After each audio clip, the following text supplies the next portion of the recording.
Is the university doing enough to investigate the claims and keep students safe? And what is the potential impact in those allegations on the school's reputation? Joining us this morning to talk about it, Jean Grabowski. Jean is a crisis communications expert with K Global Public Relations. Good morning. Thanks for joining us.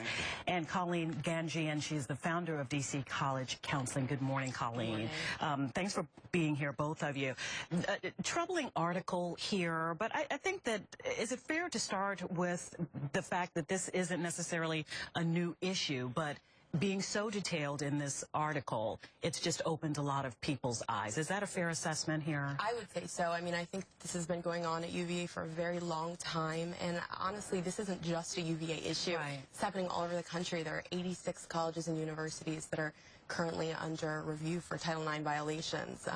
We're talking big schools, small schools, private, public schools with religious affiliation. So this is a really long-term problem in our country right now. And Jean, beyond the allegations, now it's a public image issue for the school that is, you know, I think none of us will say that is not a top-notch school. It's one of the premier institutions in the nation, and of course in Virginia.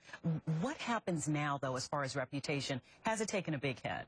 It certainly has, because so far all we've heard are pronouncements from the president, Mrs. Sullivan, and from others at the school, but no concrete action. And the actions that we have seen when reporters have tried to get more information or when parents have asked questions is, as you said, stonewalling. And it appears as though the school is more concerned about protecting itself than protecting the students, and that can only hurt the reputation. Colleen, what about parents? You know, they're kids that their whole life probably, I want to be a Cavalier, I want to go to UVA. What do parents do now as far as just making sure that they're equipped with what they need before we talk about what the university needs to do as well? I think the parents need to focus more on the other aspects besides academics in terms of college preparation. Believe me, academics are very important. That's why I'm in business. But we need to focus on character development. We need to focus on partnering with high schools to make sure that these young women especially are able to get to college and stand up for what they believe in, to know themselves, and to make sure that they know to trust their parents. At that age, their judgment area of the brain is not fully developed, and they need to have those close relationships with parents. Jean, let me ask you, they've made a sort of a blanket suspension of Greek life there after this article came out. Is that the right thing to do? Is that the right message to send? Is that what you would do as a person who is an expert in crisis? Well, I think it's one step, but you can't stop there. I think the school has, in some ways, tried to make a scapegoat out of the Greek system, out of the fraternities. There's more to it than that. As Colleen said, it's at schools across the country, but that doesn't mean that UVA can run from the problem, because as the articles pointed out, subsequent pieces have pointed out, we've had 38 allegations of rape and sexual assault at UVA in the past school year.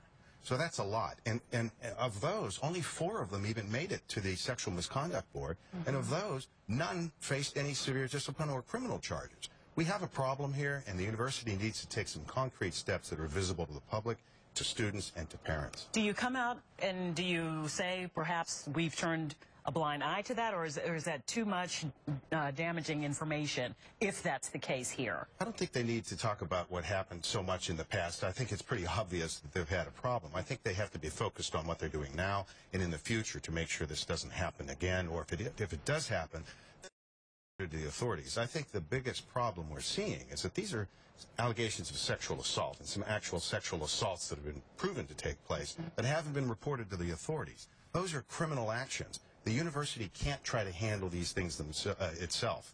It needs to work with authorities. All right, and on the other side of this, and you deal with kids who are going into school and the parents, what's your final word on this in the time that we have left together as far as how you would talk to prospective parents and students going into college? I would make sure that students and parents are really doing their research about every school to which they're applying, not just UVA.